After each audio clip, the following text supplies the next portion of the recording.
국회의장에게는 직권상정이라고 하는 고유 권한이 있습니다. 이 직권상정을 두고 청와대를 비롯한 여권과 정의화 의장이 정면 충돌하고 있습니다. 자, 직권상정 요구를 거부한 정의화 의장, 소신일까요? 고집일까요? 조진만 덕성여대 정치외교학과 교수와 함께 정치권 소식 살펴보겠습니다. 안녕하십니까? 예, 안녕하십니까? 예. 자, 먼저 지금 정의화 의장을 둘러싼 정치권의 분위기 영상으로 보고 질문 드리도록 하겠습니다. 함께 보시죠.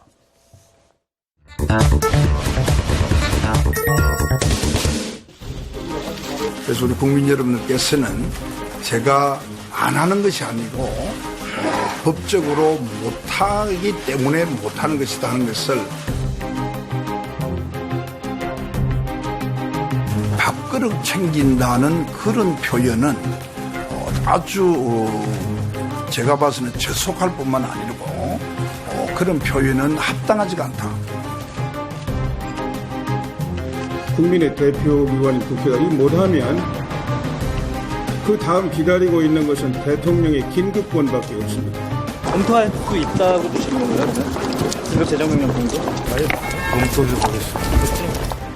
야당을 외면하고 여당 대표와 국회의장을 부합처럼 다루면서 국회를 경배하고 있습니다. 청와대의 직권상정 요구는 명백한 상권 분립의 파괴이자 입법부 수장에 대한 국회법 위반을 강요하는 범죄적 행태라고.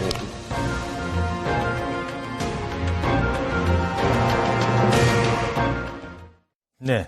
자, 대통령은 연일 지금 노동법 그리고 경제 관련 법안 이것 통과 지금 못 시키면 이 국회의원으로서 할도리 안 한 거고 국민에 대한 배신행위다 이렇게까지 얘기를 하고 있습니다. 그런데 예. 국회에서 통과가 안 되고 있어요. 예. 그러니까 현규한 수석이 와가지고 이거 밥그릇 챙기는 거 아닙니까? 뭐 선거법만 직권상정하고 왜 이건 안 합니까? 라고 하니까 뭐야? 그러면서 그런 말은 너무 저속한 거 아니냐 이렇게 얘기를 한 거거든요. 예. 지금 충돌하는 걸까요? 정의화 국회의장님이 기분이 많이 상하신 것 같습니다. 왜냐하면 역대 정권에서 그 국회 서열로 하면 2위거든요. 그리고 국회라는 부분이 대통령도 그렇지만 국민들로부터 직접 선출된 의원들이기 때문에 이게 둘 다 선거 정통성을 갖고 있기 때문에 충돌하는 게 당연한 겁니다. 그리고 서로 의전을 하거나 예우를 해줘야 되는데 그런 이제 국가적인 사안에서 중요하다라는 그런 부분은 있지만 그런 과정상에서 조금 매끄럽지 않다라는 부분들이 있는 거죠. 그래서 정의화 국회의장이 직권상정에 대해서는 확실히 못하겠다라는 입장을 지금 밝히고 있는 부분이 있습니다. 그래서 이 부분에 대해서 청와대에 대해서 반기를 들은 거 아니냐 그러는데 저는 개인적으로 국회의장이 행정부에 대해서 반기를 드는 게 사실은 그럴 수도 있다라고 보여집니다. 행정부 하는 대로 다 할 수는 없는 거니까요. 예. 그렇죠. 자, 그리고 이런 가운데 계속 새누리당에서는 정의화 의장을 이제 압박을 합니다. 어제는 직권상정 요구 결의문을 들고 기자들 불러다가 찾아갔습니다. 그러자 어떤 얘기가 있었는지 저희들이 그래픽으로 준비를 했죠. 함께 보도록 하겠습니다. 네. 지금 이렇게 찾아올 시간에 야당 의원 한 명이라도 더 만나서 합의하려고 노력해라. 사실 안 된다는 거는 의원들이 더 잘할 겁니다. 지금 이 국회법상으로는 의장이 쟁점 법안을 마음대로 직권상정할 수는 없다. 그렇죠. 이렇게 돼 있는 거 아니겠습니까? 그러니까 천재지변이라든지 전시에 준하는 상황, 국가 위급 상황에서 할 수 있는데 지금은 그거에 대한 해석도 다르고요. 경제 상황을 과연 국가적인 위기 상황으로 볼 수 있느냐, 그렇지 않다라고 정의화 의장이 얘기한 거고, 그다음에 어쨌거나 국회의장으로서는 여야 국회의원들을 대변하는 수장이거든요. 국회 수장이기 때문에 어느 여당이든 야당이든 한 편만 들 수가 없습니다. 그리고 이전에 선진화법에서 국회의장이 직권상정을 못하게 한 이유 중에는, 엄격하게 한 이유 중에는 대부분 대통령이라든지 집권 여당에서 원하는 부분들을 단독으로 처리하는 부분들이 있었거든요. 그렇게 보면 국회의장이 이거를 단독적으로 여야가 합의해서 해야 되는 문제고 본인이 중재의 자리라든지 여러 가지 자리를 마련하고 노력은 할 테지만 궁극적으로 여야 의원들이 만나고 수뇌부들이 노력을 해야 되는 부분들이 있거든요. 그리고 특히 여당 의원들이 국회의장을 압박하는 것보다는 야당 의원들 상대로 설득을 해야 국회의장이 오히려 야당 의원들에 대해서도 여당이 저러 정도 하는데 야당도 이제 좀 하고 중재안을 마련해라.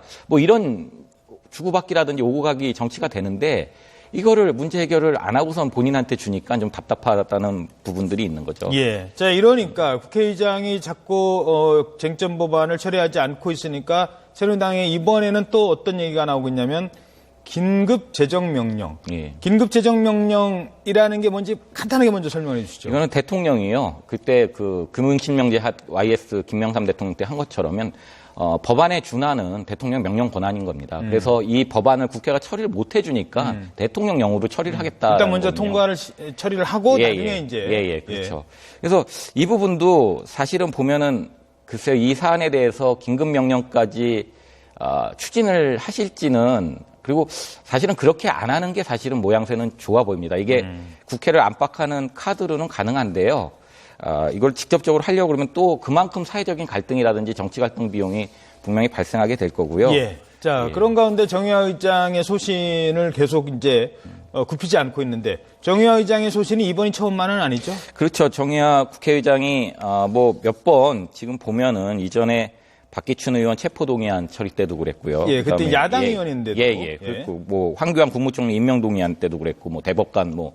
그래서 여러 가지 소신을 하고 국회를 하여간 수장으로서 보호해주겠다는 문제가 있는데, 저는 한 가지 이번에 정의화 국회의장님이 전반적으로 잘 하시고는 계시다라고 보면서도 한 부분은 의원들한테, 새누리당 의원들한테 아니 이거 국회의장이 처리할 수 없는 거, 법적으로 안 되는 거 알면서 왜 나한테 이러느냐라는 부분이 있는데, 사실 그 부분은 조금 안타까운 부분이 있습니다. 왜냐하면은 국회를 중립적으로 운영하는 거, 정파적이지 않게 운영하는 건 좋은데, 국회의장이 이런 난국상에서 또 리더십을 보여줘야 되거든요. 예. 그 국회에서 문제 해결할 수 있는 능력들을 보여줘야 이게 굉장히 국회의장의 리더십으로서 인정을 받은 부분이 있는데, 그냥 난 중립적으로 하고 이 상황에서 할 수가 없다라고 또 약간은 손을 놓는 것 같은 어쩔 수 없는 이런 모습을 보이는 것은 조금 안타까운 모습이 아닌가라는 생각도 듭니다. 정의화 의장이 일각에서는 뭐 이른바 대권의 꿈이 있는 건 아니냐는 얘기도 있던데 아직 그렇게까지 확대할 필요는 없겠죠? 저는 정치인들이 물론